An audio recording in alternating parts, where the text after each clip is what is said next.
Well, welcome to the NMI podcast, and we're speaking with Dr. Miguel Toribio-Mateas today, who's a clinical neuroscientist, applied microbiologist, and a nutritionist with over 25 years of experience in healthcare science and technology. So that's going to make for an interesting discussion. His research explores the microbiome gut-brain axis, and he investigates how diet and lifestyle influence mood, cognition, and behavior. He has a doctorate in gut microbiome and mental health, and his work has earned recognition, including the prestigious Santander University's Work-Based Learning Award in 2016 and publication in peer-reviewed journals like BMJ. And we'll talk about some of his publications as we get into the weeds of discussion here.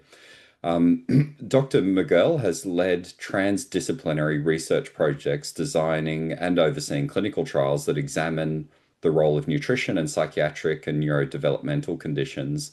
He previously held a 5-year research fellowship at London South Bank University, focusing on gut health, and its impact on cognitive function and mental well-being.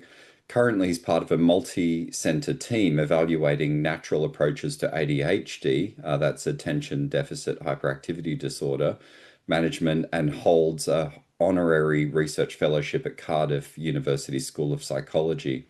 Alongside his research, he's a lecturer in nutrition at University of West London, where he focuses on quality improvement in public health interventions and their interface with gut-brain health. He also has a self-compassionate guide to the neuroscience of ADHD, which will be published this August in English language. It's already out in Spanish. And that's August 2026, just in case. April. April. And 26, just in case you're listening to this in the future. And that is by Jessica Kingsley Publishers. Through his research, teaching, and writing, Dr. Miguel empowers individuals to make informed, evidence-based dietary choices that nurture both body, mind, and always with the understanding that self-care is not about perfection, but kindness and adaptability. Those are his words, by the way, and really speak to his approach, which I'm looking forward to getting into. So welcome, Miguel. It's a real privilege to be able to speak to you. Thank you. Thank you for having me. It's always great to speak to you. Yeah, likewise. And I thought for listeners, a really good place to start is just to dive into how you got where you are, because I know it's been an interesting journey. I've known you for many years, and you started in clinical nutrition and moved into scientific work and academia in a really strong way. So I guess what I'm curious to understand, and for listeners as well, is what that motivation was. Is why did you go from like clinical nutrition into, the world of academia that you're in now? Yeah, I guess a lot of things in my life have happened organically, but also because I'm genuinely curious as a person, and that curiosity takes me places, and I kind of like get lost in rabbit holes as we all do, I guess. And when I started studying nutrition, I had a couple of passions, and brain was one of them, gut was one of them. From early on, studying nutrition, I had the chance to look at microbes under the microscope because I was doing work practice at retreats from my first year of being a student in nutrition. And there was this guy who used to turn up with this big microscope, and he was doing his PhD. This was in Spain, although the retreats were being run by a British lady, but they were in the Costa del Sol, and this guy was a Spanish guy. He was doing his PhD in microbiology, and at the time, I'm talking like 2004, there was like sequencing and all of this didn't happen. It was all cultures and so on. So and he was an expert in this kind of stuff, and he did a couple of day cultures of poo samples from the people in the retreat, and then we were looking at them in the microscope, and he was showing me, look, this is candida, these are lactobacillus, they are very difficult to spot, and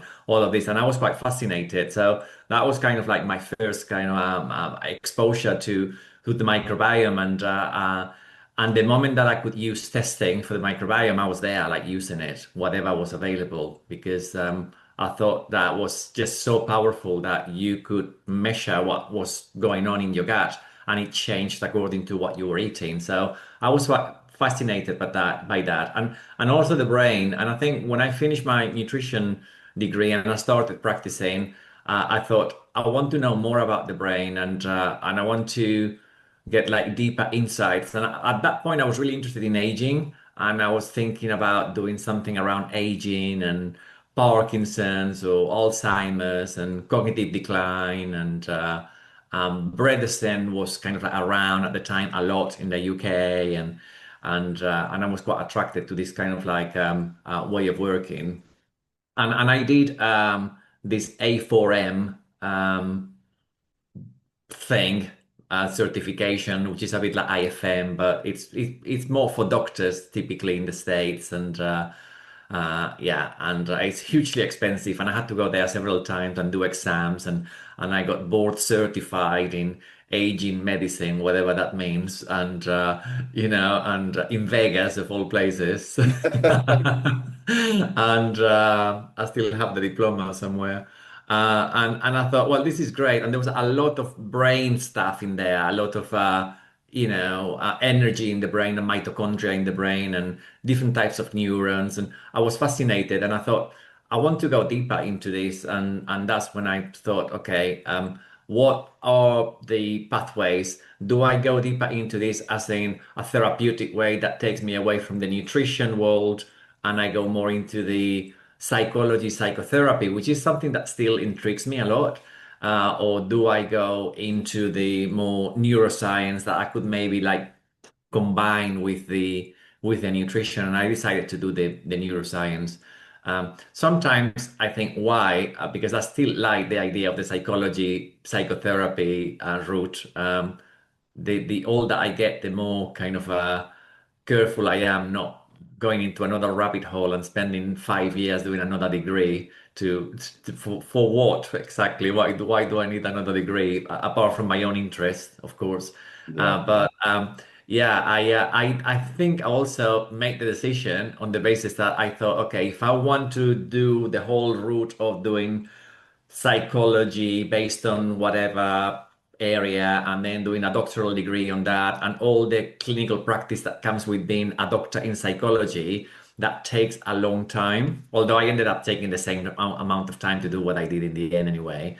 So there were like these practical considerations as well, and I think it's, as I said, organic as well. You just like browsing and like find a university that has a program that you find appealing, and you think, I'm gonna go with that and see what happens and take a risk. And so that's what I did. And I spent 2 years in the lab basically. I squeezed it into 18 months actually, but I completely burnt myself out doing that. But I wasn't aware of that at a personal level. I was just living at such high level of adrenaline and cortisol all day for years and years and years that for me that was the normal.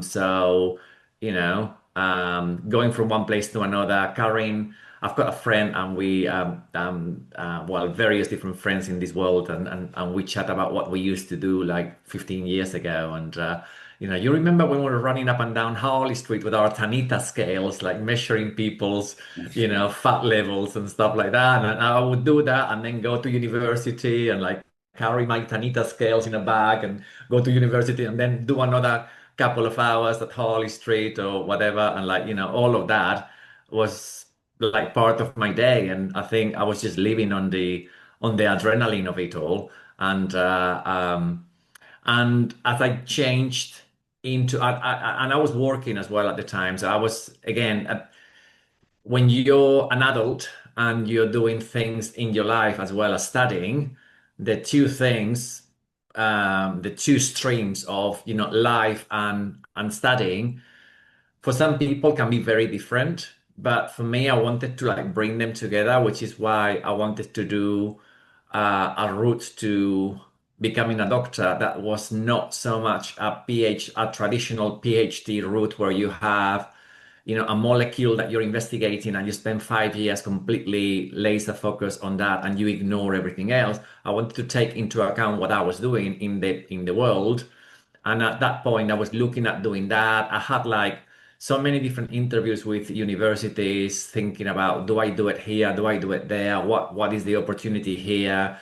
I remember talking to somebody about doing something about zinc, and I thought, okay, well, is that as exciting as I want it to be for like 5 years, of my life, looking at, that one particular mineral? What am I going to do with that?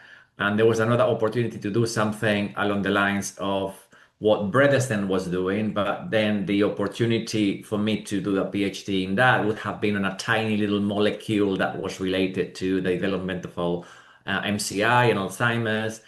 And it all seemed quite removed from the real world. And I wanted to bring the real world into my practice and into my research, which is what I still want to do anyway. That's my kind of like modus operandi. And Yeah. so I was looking around, and at the time there was this opportunity to do something that was called a transdisciplinary doctorate at Middlesex University under the School of Health and Education. It's all changed because universities are in a state of flux at the moment. They are not getting the students that they used to get because of Brexit and various other situations. But so that's kind of like a bit dormant now. But at the time, it was a really interesting way to do that, and you could draw from experts in different fields to support you to mix various different things. And there was a thing at Middlesex University as well, which has now disappeared, called or is called something else, and it doesn't do the same thing anymore. The Work-Based Learning Institute, and the whole philosophy of that was exactly what I wanted to do. Is you're not a practitioner in isolation. You bring to your practice your own lived experience. And if you then mix research with your practice, you're bringing to your research your own practice and your own lived experience. So it's all kind of an overlapping Venn diagram, really. And I felt that was a lot more attractive than just doing a regular PhD. So I went with that, and I'm very happy that I did, because I had a unique opportunity that now the people that I did my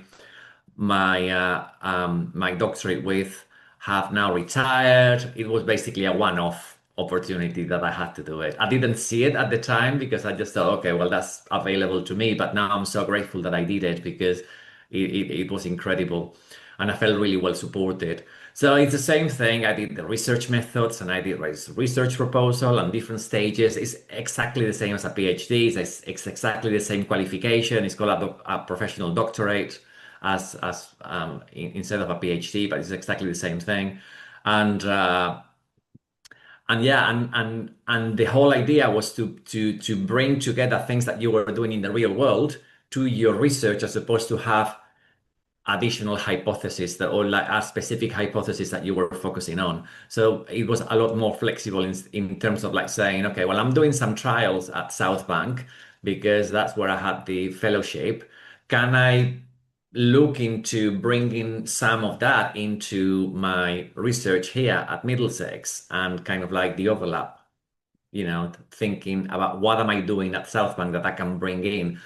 I ran a clinical trial by myself where we looked at vegan proteins and compared them with animal proteins. And can I do that as part of the doctoral degree? Yes, because you can articulate it as part of what you're doing. Mm. I was doing the pilot study that then led to the publication of the clinical trial on the ADHD and kefir.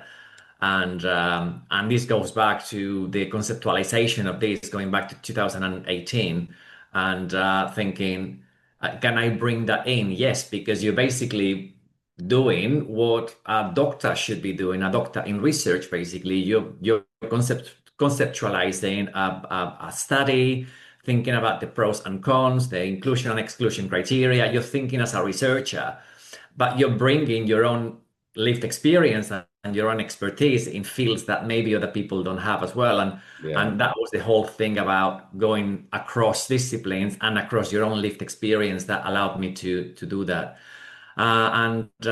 So in a way, I'm giving you a whole brain dump, ADHD brain dump in here, but it's been an organic process that I didn't set about in 2000, when I went to the Open University. I said I want to study environmental science, and I did that. And that was kind of like my first science experience, apart from my A levels and so on. And then did nutrition after that, and then clinical neuroscience after that, and you know, gut brain, and worked with eminent people at King's doing microbiome things and blended that in. And I didn't set about in 2000 or 1999 Planning to, all that. prepare my whole journey that was going to take me to 2020 or 2022.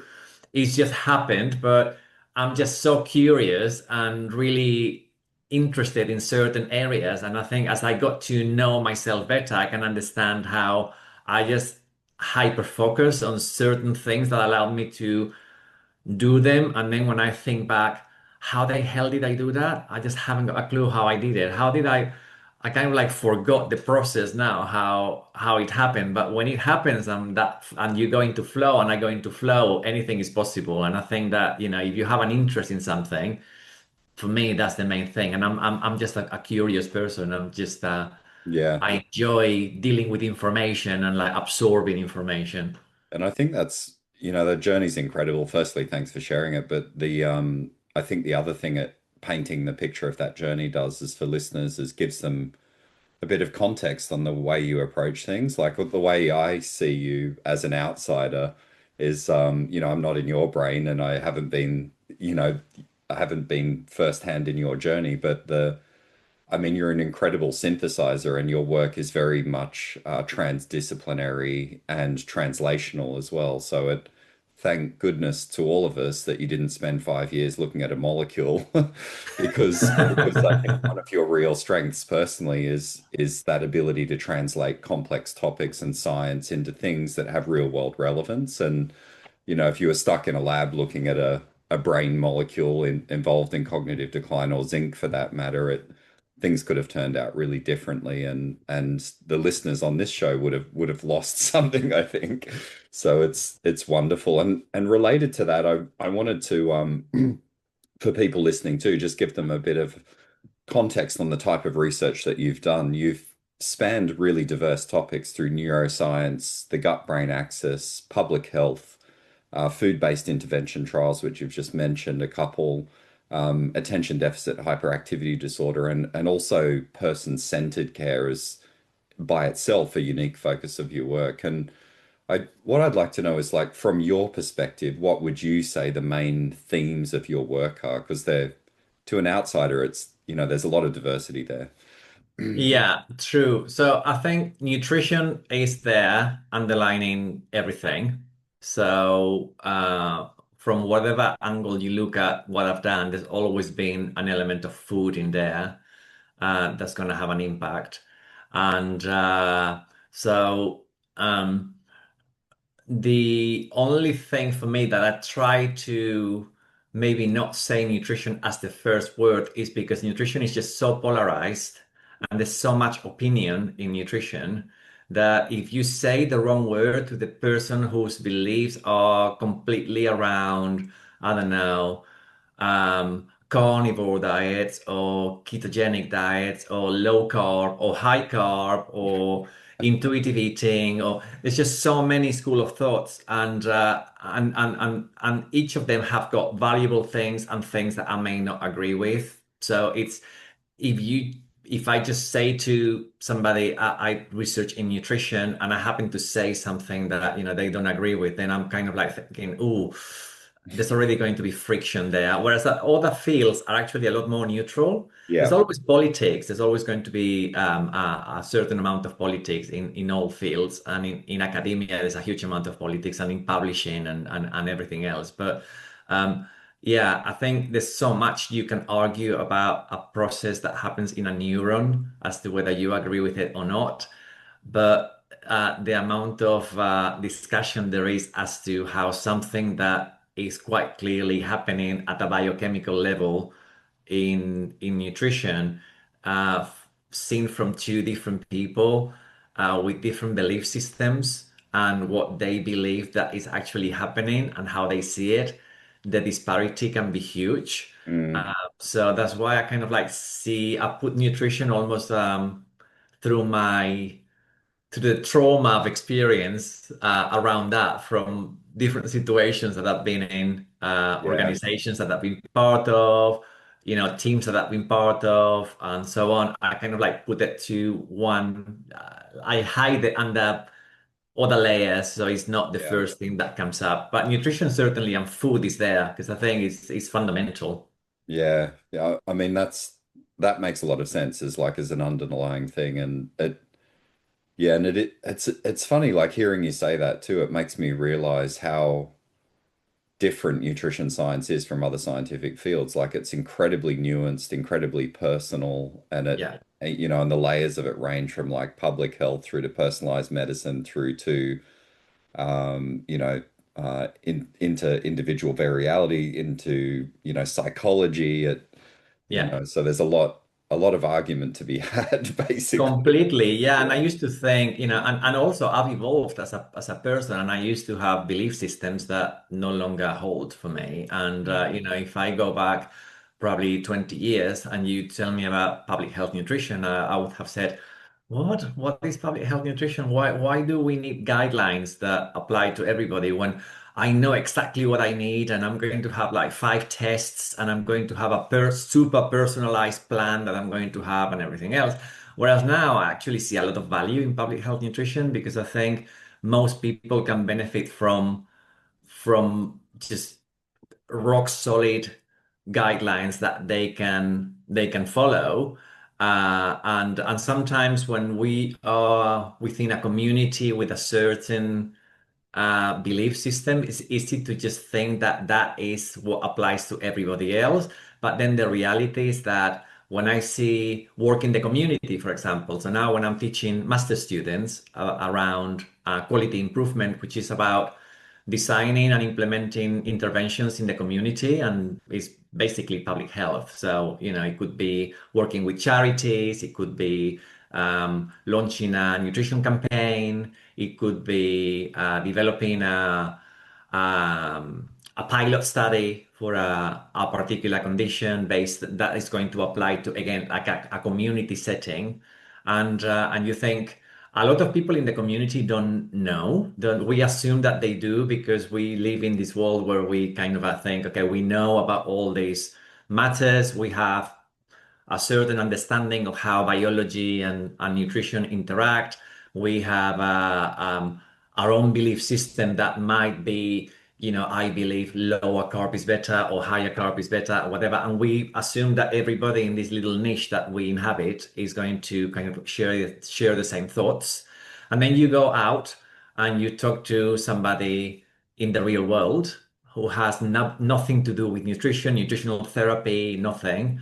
And they might be very confused as to what carbohydrates are, what are healthy fats. So that's the level of understanding of a lot of people. So if you don't have very clear guidelines that make it very um, easy to understand when you look at something, then they're going to struggle. And there's a lot of this like, oh, the eat well plate is not good enough, and all of this. But it does the job of letting people understand what the basics are. And I've gone from actually hating the eat well plate to actually thinking that it's okay. And I think it's good to have that healthy attitude towards science and towards um, yeah, I think science evolves and we should evolve as people as well and accept that some things that we may have not resonated with in the past for whatever reason, the reason why we didn't resonate with them was actually flawed and that they're okay and not get so aggy about it. It's not like Yeah. a big deal, Yeah.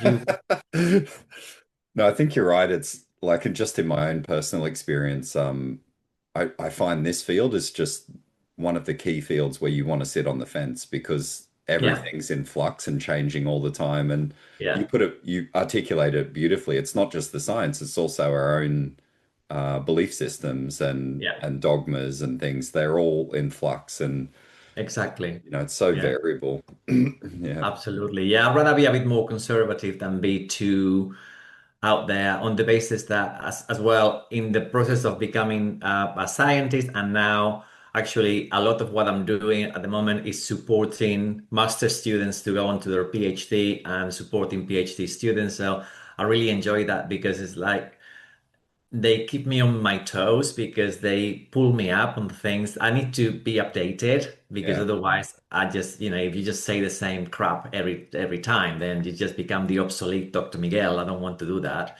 So I need to be my interests are changing a little bit as well. Like, the last couple of years, I've become really interested in disordered eating, just because of my own journey with disordered eating as well, and realizing that that was a problem that, again, for well, I'm over 30 years, I kind of just assumed that was my normal way of being and eating, and, until I realized that it wasn't. And then I talked to many people, especially that intersection between neurodivergence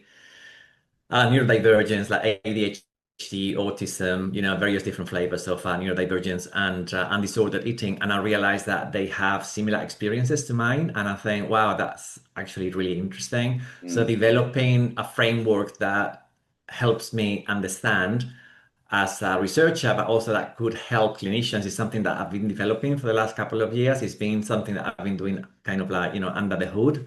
And I've been helping my students with that. And in doing that, I'm becoming myself a better researcher because I'm getting better at applying certain methods, at dealing with statistics and things like that. That at one point I was thinking, I'm such a fake scientist because I'm crap at statistics. And like now I'm thinking, what, a logarithmic correlation and like, regression. And I get like all excited about it because I'm thinking it's not so mystical anymore. I'm doing it like, repeatedly. And like everything, if you just put your mind to it, you just learn it and it becomes less mystical and less kind of, difficult. But yeah, I think when you have that open-mindedness and you stick to what you read as very good science and go away from conspiratory kind of like theories, oh, everything is funded by big pharma, blah, blah. There's always going to be some element of politics in everything. But certainly there's a lot of really good science being published that is going to challenge your beliefs and your worldview. And if you are stuck in your worldview and you are so inflexible that you don't let the science that's coming out change you, I think as a scientist, that's a flaw. You need to allow the science to say, well, actually, I wasn't that happy about diet X. And now I'm thinking that as a dietary pattern, it might be okay based on what we know around, metabolic health or cognitive health and whatever. So I think being open-minded and flexible, I think is a good trait. And I haven't always been like that, but I think as I'm also older and I like to think I'm a bit wiser because of my age now. Thank God for that. yeah. Finally. It's called saging. It's the wisdom Yeah, accrual that happens with that's right. Yeah. but it's yeah, that's a beautiful insight, and really salient. I definitely resonate with that. I wanted to ask a question related to that broadly and just to frame it because it's a bit complex, so hopefully you see where I'm going with it is that when you look at nutrition professionals and medical professionals that are interested in this, say you've got like clinical nutritionists that are, quite up on personalized nutrition. You've got dietetics that have a certain scope of practice, like, hospital settings and other areas. And then you've got medical doctors that have no nutrition training, like it's just a fact, but or very minor, but they may go on to do post grad or something like this to upskill and start implementing nutrition. So you've got this sort of diverse base of healthcare providers that are practicing nutrition in different ways. And then sort of above it, you've got the science, and you're in the middle there. So you're the scientist with the clinician hat who's translating that. And I'm just wondering from a big picture with that scheme in mind is what are we missing in terms of that gap between the science and the translation to clinical practice? And I guess cross-pollination across those different diverse types as well. Like, what are some of the big unmet needs that we have? Yeah, I think because some of those pockets that you mentioned are more geared towards practicing from the word go. there is obviously some training in what the research means, but if you work towards becoming a practitioner within 3, 5 years, typically it's like 3 years, a lot of the courses, and then you come into the real world and you need to practice, that hasn't given you a real grasp on research. You may have touched upon it in your training, but you haven't had the chance to actually design a study, be part of a study, even like, I would say try and be a participant in a study so you get a flavor of what it feels like to be on the other side of the administration of a study, because it's a lot of admin, a lot of logistics in a study. Um, and I think if we as a community understood science much better from the point of view of the logistics, what does it mean? How does a study actually get born? So from a bunch of people in a room thinking, oh, let's do a study. What do we do it in? To getting the funding for the study, to going through ethics. I'm mesmerized that a lot of my students, when I talk to them about ethics, and they're just about to submit their ethics application for the research, and we start talking about it from the word go, and they see it as something quite mystical, and they don't really understand what the ethics panel do and all of this. And I think they come. I have a really diverse group of students from India, Nepal, the UK, Nigeria, different places, and they have like fantastic first degrees. I've got like 3 or 4 dietitians. I've got a couple of nutritionists. I've got biomedical scientists, really diverse people. A sociologist who's never done nutrition before, apart from kind of like just public health, general understanding of it. And But the ethics of putting together a study and how it's going to work in practice, the inclusion and exclusion criteria of a study, the duration of a study for it to be meaningful, the actual real implications of what a nutrition study means, because a lot of nutrition studies are naturalistic in setting. That means that people are given a guideline and there's nobody watching them whether they do it or not. So they may be lying through their teeth as to whether they are actually following the recommendations or not, and then just saying, ticking the box, and this, we know it happens. People feel a bit ashamed that they have eaten more chocolate than lettuce or something. And when it comes to them asking, reporting back, they might actually say in the food frequency questionnaire, which is one of the sources of lies in nutrition, tell us about your week. And of course, everybody's going to be more prone to say, I ate more broccoli, because there may be, an element of shame in there. I should have eaten less Doritos and more broccoli, but I'm ashamed to say it. So I'm going to tick the broccoli box, 5 portions. So if we had a better understanding, then there would be less of this polarization, and there would be less of the belief systems taking over the actual facts. Because when a fact is conveyed in a randomized control trial or in a systematic review in a certain way, there should really not be a lot of scope for interpretation that is so polarized. Of course, you could see it applied to a certain cohort to another, but there should be a general understanding that is common across all of these niches, where is a doctor in the NHS that has an interest in nutrition, a nutritional therapist, a more mainstream nutritionist, a dietitian. We should all understand the main outcomes of the study in the same way, as opposed to have these polarized ideas about it, or even worse, reject the study because it doesn't agree with my value system, and then I'm not going to take it into account, but I'm going to hold on to a tiny study that without a placebo, super short, more of a proof of concept kind of thing that is more aligned with my value system, and I'm going to blow it out of proportion and share it on social media as if it was like a meta-analysis in the Lancet.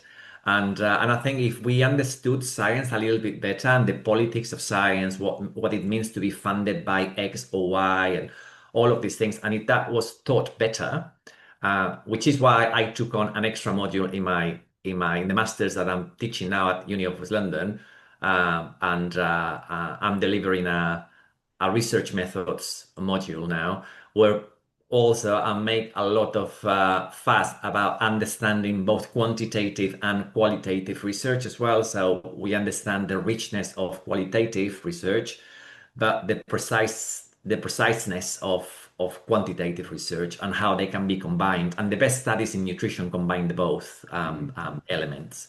Mm. So yeah, I think we're missing that. I think that that is the biggest gap that we're missing, understanding research as a whole a bit better, so there is less room for interpretation. Yeah, absolutely. And also understanding the nuance and the nuance in research as well. I feel Mm, like that's something you're saying as well, is that it, absolutely. So I'll is give you a really clear example. So the control trial that we just published in BMC Psychiatry earlier this year, it took 5 years for that to come to fruition because of there was COVID as well and everything else, but funding.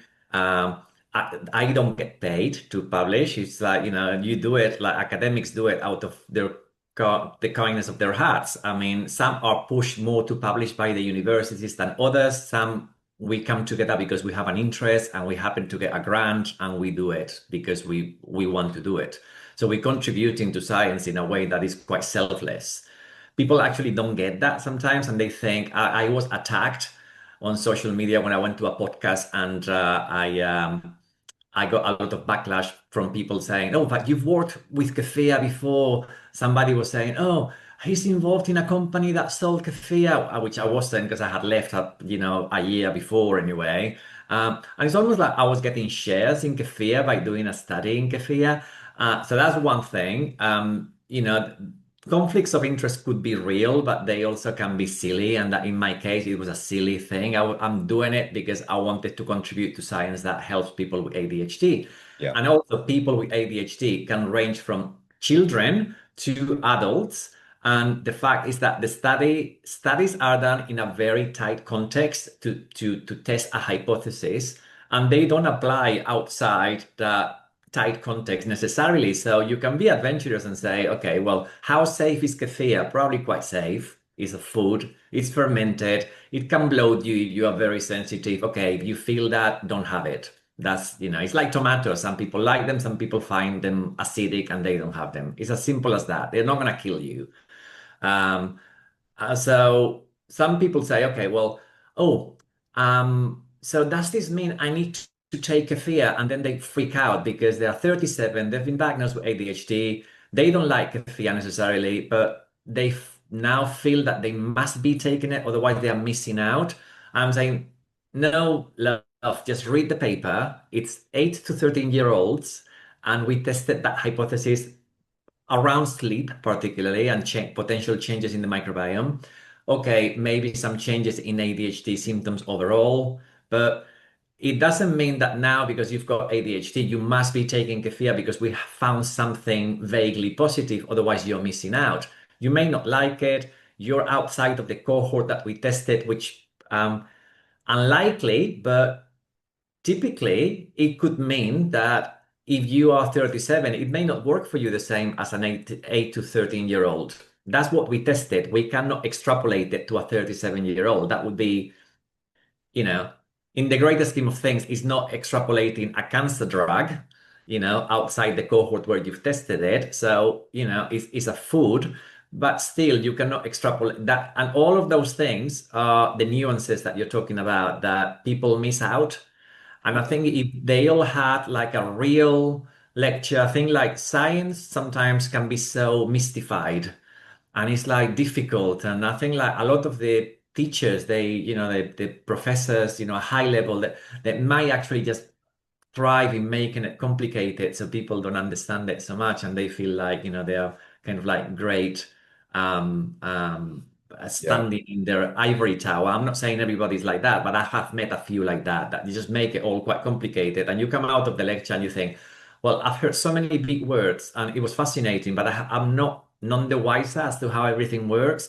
And I think if people were a bit more human and translated it in a way that everybody can understand the process with like easy examples, Mm. then that would make it much easier for all of these different groups of professionals that have different levels of understanding, but we all need to understand it in the same way. Yeah, it's so beautifully put, and there's some amazing lessons in what you've just said. I think we could spend hours talking about them and unpacking that, but what a couple I just want to quickly highlight because they really resonated with me. The first is the conflicts of interest thing. And whenever I hear people dismiss science based on conflicts of interest, I always think, oh, they probably don't understand the study because that is such a simple blanket way to critique a paper that, like, it to me, it says more, you probably haven't actually read the paper and looked critically at the study methodology, the outcomes, that kind of thing. Like that's just too easy. And the other thing I think really resonated with me was that whole proof of principle comment. So, the idea of studying kefir in, a certain cohort is not necessarily proof that kefir, is the key factor here, is the principle in that instance arguably is manipulation of the microbiome through diet. Hmm. And the same could be said of a lot of things like different foods, different supplements, and so on. But I think you raised a really good point is that people get very like linear and prescriptive based on the intervention, but actually the intervention is teaching us something bigger than the intervention itself. Yeah, and if I may, just one more thing as well, you can go the opposite end and say there's not enough evidence, as opposed to just embrace the evidence Yeah. and run away with it. There's not enough evidence because the study was very short. It's just a pilot study. Okay, well, fine. Pilot studies are not supposed to be taken as a public health guideline to start with. They are not Yeah. supposed to be extrapolated to other groups and so on. It's just to see whether the study, the proof actually works, the concept works. But also to get to the point that you would say, when is there enough evidence? Okay, a systematic review or a meta-analysis, you need to try a lot of hypotheses, make sure that they work, run clinical trials. Again, they might or might not work, then collect them under this umbrella and then publish it. And that can take like 10 years. So again, I think we need to find that point in the middle where people Yeah. understand the reality of what the scientific process is. And it's long, it's painful. Just to do an RCT took us 5 years. So imagine getting to the point that we can say with certainty that this works for sleep for all adults in a systematic review. Well, it would probably take like, 10 years plus to do all the studies that we need. Or we would need to get millions of funding to churn out study after study, literally just work full time on running clinical trials one after the next in different cohorts to see whether kefir works for sleep in 18 to 13s, 13 to 20, 20 to 30, 30 plus, with ADHD versus non-ADHD and have that comparison. And it would just be a full-time job for like 10 years to be able to do that kind of stuff. Yeah, absolutely. That's a great point. And it seems to be a reoccurring theme with people I've interviewed on the podcast is in nutrition. Like another important point related to that is that we're working with things that are very benign and they're like foods, like they're really safe. And if we've got a good working hypothesis, we could try it. Like there's no real harm in that, Yeah, especially if it's for a minor health complaint, like not yeah, sleeping very well or something. There's no real yeah, risk. So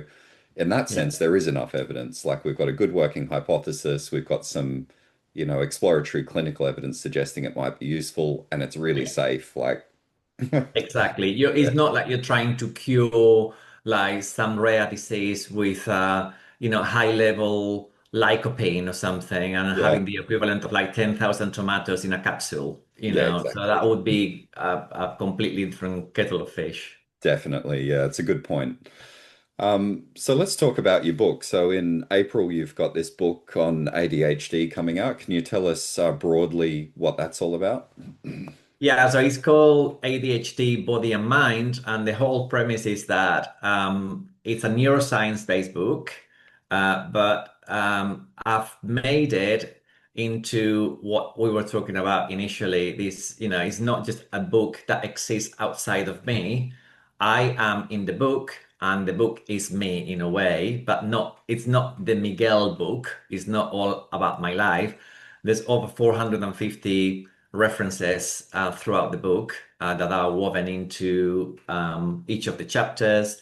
And what I've tried to do is to shift the narrative from ADHD being a disorder or an illness that you need to cure to being a neurotype that basically means the work and the nervous system are working in a slightly different way. We live and experience the world in a slightly different way, and that comes with advantages and also some challenges. So recognizing both as opposed to the superpower, oh, it's my superpower. Well, it might be, for an hour a day, but it can also feel very crap, for, several hours of the same day. So just balancing the two.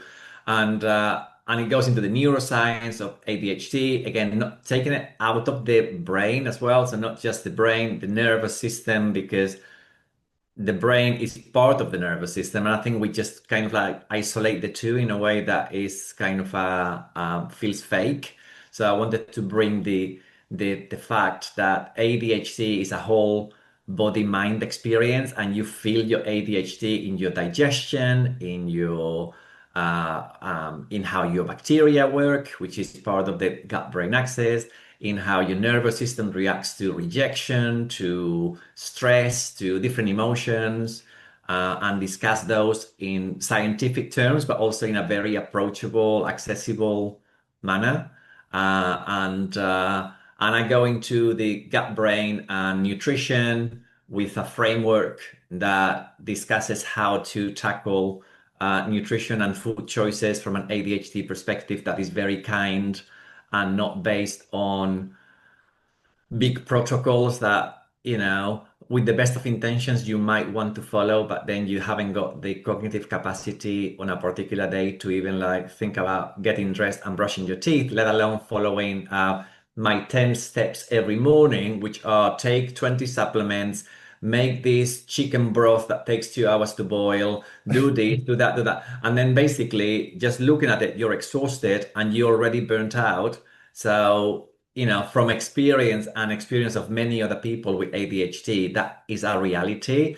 And there is such a thing as fickleness as well in ADHD. If it's too difficult and you're not interested, you're just going to have not like diminished interest, you're just going to have minus 10 interest. So you go from like being really interested to thinking, oh my God, it's too difficult. It's going to make me feel like crap just thinking about it, to having minus 100 interest, and then you just leave it. And I want it to be a guide and a companion as opposed to a protocol based approach that you must do this and that and that. There's loads of choices, all very well evidenced. And then I go into the last part, um, a more kind of like spiritual, more human part of the book, where I look at relationships, at things like music, art, creativity, psychedelics, sex, reading, nature, all of those kind of things that have got a lot of science behind them. Some emerging, some really well established, like movement. We know a lot about movement and ADHD, massive regulator of emotions and neurotransmitters and so on. We know that movement affects the gut microbiome as well, so I talk about that.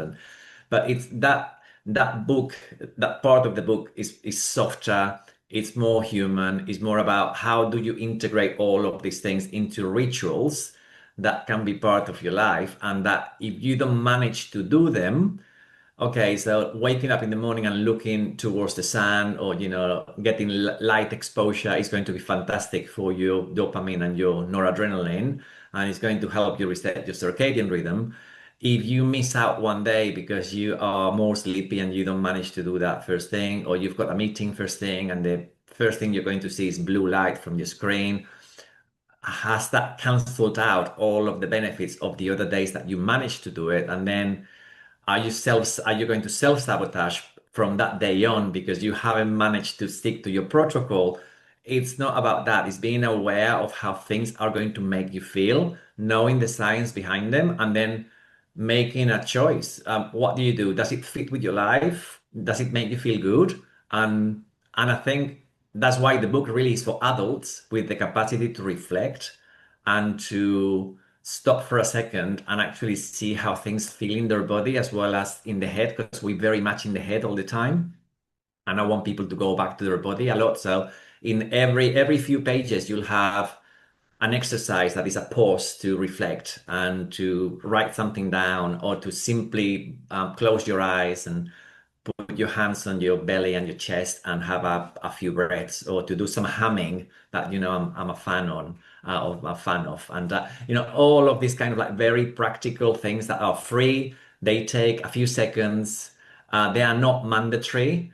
And yeah, and I got into a lot of detail about microbiota and everything else, but I think you can go very science-based and actually lose the context. And I wanted to make sure that people understand that ADHD, just like any other neurotype, is going to be a whole kind of way of feeling the world.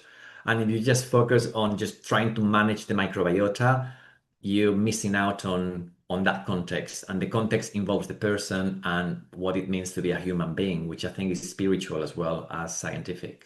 That's incredible. What an amazing overview, and what an asset for people with ADHD. It's an unusual approach, but it's not unusual for you. And that's something I wouldn't mind diving into actually, is something I've noticed. Like I don't really engage in social media much, but I've seen snippets of the stuff you're doing, and more broadly, things you've done.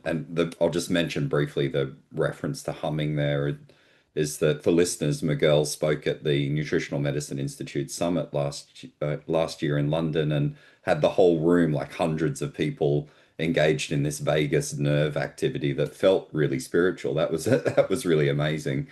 But something that strikes me about the way you translate and communicate science is it's really authentic, it's really compassionate, it's really humanistic, it's very real world. And and something that you also are doing is sort of busting dogma and myths, and because the internet now is rife with it. Like this, like as we started this conversation, there's so much polarization and different views, and I guess where I'm going with this is that approach a conscious decision on your part, is to be very human and very relatable and very compassionate, in the way you're approaching nutrition information and communication. Yeah, I think again, it's been an organic kind of journey. So it's not like at one point, however many years ago, I had like a marketing meeting with myself, and I thought like my next phase is going to be more compassionate. It's just as you evolve as a professional, you evolve as a person as well, and the Yeah. two are not disjointed. And I think I have always had that element of being um, aware of people's feelings and how my words might have an impact on what people feel, and equally how what somebody might say has an impact on me, and uh, and I wanted to take that into my work because I think I have people listening to me and maybe taking for read what I'm saying as truth if I'm saying something that is not what I feel is the truth, whatever the truth might be. It's difficult to just have this absolute truth, but what is going to be the impact of that in the world? So yeah, I try to approach it with kindness as opposed to this is the only way to approach a particular piece, and it means this, which is the way that a lot of people work these days. A very fixed way of interpreting studies and science and so on. To okay, does this work for? This is what I think it means. Um, and that does it work for you? Take it on board. Does it not work for you? Fine. I think it's always going to be a case that we cannot like or be liked by everybody. And I think that for me that's the way that it works best to Yeah. communicate things in a way that takes into account how other people might interpret them, and being kind on them, because looking back at my journey with food and my relationship with food, I listened to people who might have been quite polarized in their views, and I took it as as gospel, and it didn't help me particularly thinking back, because I got more and more stuck into ways of thinking around particular nutrients and excluding things from my diet, or having too much of something that may not have been ideal for me. And I was just thinking, okay, well, I'm just following Dr. So and so protocol, and I'm going to feel wonderful because of that, and not listening to what my body was telling me. So now I try to make sense of the science in the best way I can, but also take into account that some people might be listening to me, and if I am polarized as well in my thinking, what I'm doing to them is a carbon copy of what maybe other people were doing to me without it wasn't probably they didn't set out to harm me, but what they were saying and my interpretation of that was harmful for me. So I try not to do the same thing now because I think I have a responsibility to do better. Yeah, it's a great way to look at it is essentially like a very reflective, filtered approach to disseminating information. Yeah. And recently you published a great series on your Instagram where you picked apart some really big topics that right now, at least, it'll change next week, but things like ultra processed foods, seed oils, low carb versus whole grains, microplastics. And I'm just wondering if we can tick off a couple of those as examples of that nuance and that, different way of thinking about these things that isn't necessarily black and white. So let's start with ultra processed foods and unpack that a little bit. Yeah, ultra processed foods are all the rage now. I remember I was one of the first papers that I published that had big circulation in 2018. I was talking about ultra processed foods and the gut microbiome, and so it's not a new thing that's been around for a long time, and they will be around for a long time for all we for all we know. Um, Yeah. some ultra processed foods might not actually be as bad as we think. So if we class them all under the same umbrella, then that's going to make us more paranoid about what we eat and we don't eat. And that, from my own experience, again, I'm a researcher, I'm a scientist, but I'm also a person, and I cannot separate the two. And my experience counts towards what I'm saying because I lived my life excluding a lot of stuff that for different reasons, including being ultra processed for some kind, in one way or another for many years, thinking that I was more virtuous, that I was cleaner, that I was whatever. And I was actually at a level of control that psychologically was harming me. And it took me years to understand that. And I see so many people stuck in the same kind of patterns, but gaslighting themselves completely that they are not because they are doing something that is beneficial. And it pains me because I have seen it, and I talk to other people who've gone through the same kind of process as well, and they've come out the other end. And it's not that now I just go and buy ultra processed bread and and all the ready meals from the supermarket, but equally I don't get so stressed. So I've got some favorites that for me particularly it's all about capacity as well, and whether you have ADHD or not. If you're a busy mom and you've got three children, you may not have ADHD, but you may be knackered at like 6 o'clock in the evening, and then you need to like create this like fantastic dinner for your children, and then you have the pressures of being a good mom, giving nutritious food and blah blah. So all the shame that goes associated with that, I cannot even imagine what it feels like.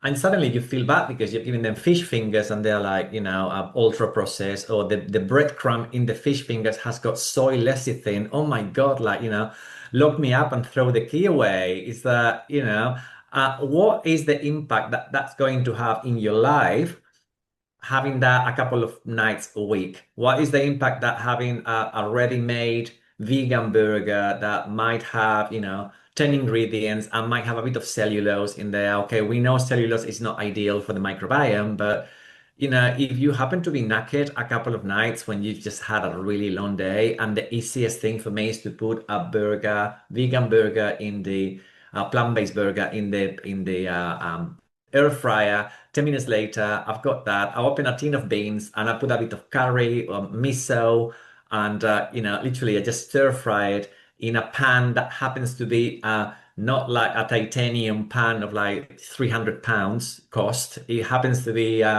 okay, a good enough ceramic coated, but non-stick pan. Uh, 10 minutes later, I've got dinner. And to me, I look at, okay, fiber in the beans, polyphenols in the beans. I had that last night. Black beans, miso, something fermented, and some interesting polyphenols in there as well. I put a bunch of dried herbs in there, more polyphenols, more fiber, antioxidants of various types. Olive oil, I don't need to talk about it. The burger is actually made with pea protein. Some people, oh my God, pea protein is so processed because you need to okay, so so basically you could go if you overanalyze each of the ingredients, you could actually start creating a way of thinking about ultra processed food that is going to be very negative. Whereas for me, that was a very helpful meal. It made me feel good. It was tasty. In the greater scheme of things, it's not so ultra processed that it's all E numbers. But even if I had wanted to have some E numbers, I use Bisto because I like gravy, and vegetarian gravy is really tasty. It's got monosodium glutamate and another couple of like E numbers. I use it twice a week because I like it with like some, baby potatoes that I put in the microwave. At one point in my life, I didn't have a microwave, monosodium glutamate. Oh my God, no. But then I was happy to go partying every weekend and take like, substances that some random person was giving me in a bag that I didn't even know what they were. So, there was a bit of conflict in there internally for me. But I just felt very pure that I didn't have a microwave or like monosodium glutamate. All of these things were like, completely excluded.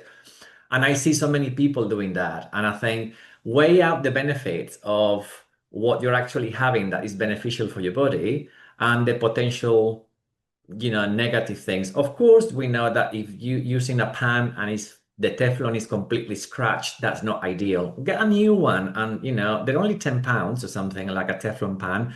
Renew it every now and then. But then you get people saying, no, but if you just use something plastic to chop on and the Teflon pan, you're having the equivalent of a credit card in plastics every however many weeks or whatever. It's like Wi-Fi, it's not that we live in a place where you have completely Wi-Fi free or telephone uh, I want to say frequency, like waves going on. We have radio waves all around us. It's come to a point that we're in 2026, we cannot escape microplastics, ultra processed foods, waves. Can you minimize the impact by choosing more consciously? Yes. Would I propose a way of living that is so obsessed about reducing the risk that that is what rules my life? No. Why? Because I've been there and it damaged me. It sent me into complete cycles of binging and restricting because I got to the point that I had restricted so much that then I thought, sod this, I'm just going the other way. And then like binged on all of the things that I had been restricting and fell ill as a result and put on weight as a result.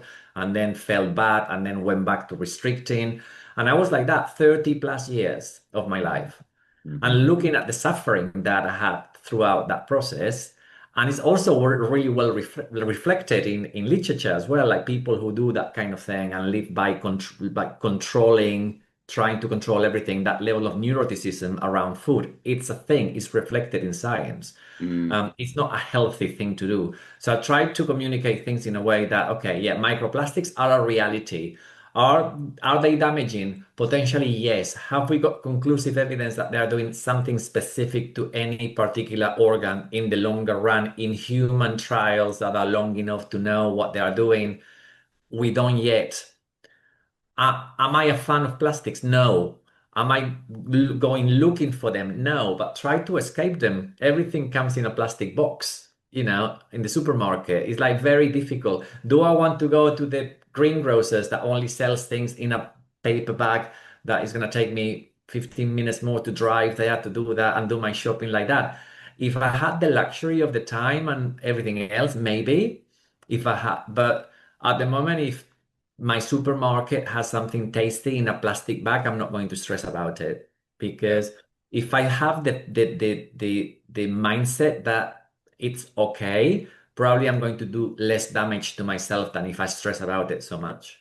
Also, the way it's communicated is very linear as well. Like microplastics is a great example because so little is known. Like we don't even really know what the routes of exposure are. It might be food and it might be food packaging, but it seems like it could be air, could be It water. could be, yeah, exactly. Yeah. And also we know that some microbes are able to metabolize them. And but again, we don't know yet so Yeah, much about that that we could say that is a safe way of disposing of those microplastics. But we do know that certain microbes can do that. So it could be that at one point in the near future, we start discovering microbes in the gut that have evolved to thrive on the microplastics. So we have this in and out kind of a system yeah, in the body that is always going to be there.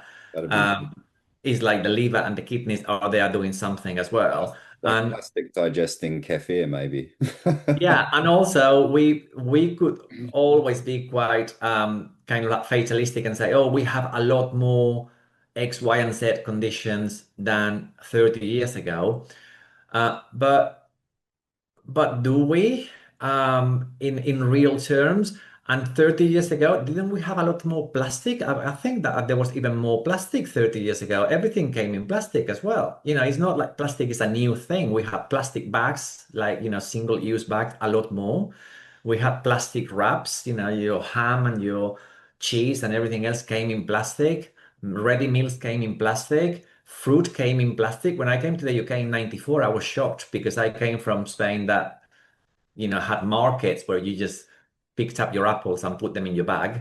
And then I came to the UK and everything was packaged like neatly, like, four apples and like four pears or like, one pepper in a plastic thing. And to me, that was kind of like, it was different. I wasn't used to that way of like packaging things individually. So we have had that thing going on for a long time. So Yeah, and again, I cannot deny the potential harm that we might be doing to ourselves by perpetuating that. And I would love to have less plastic-based packaging. I was working in a project for a couple of years where I was developing new products and I was looking at pouches that were compostable, that were good enough to keep the humidity low for probiotics as part of the powder mix that was in there, and it was almost impossible. And you think it was like 20, it was like 2 3 years ago.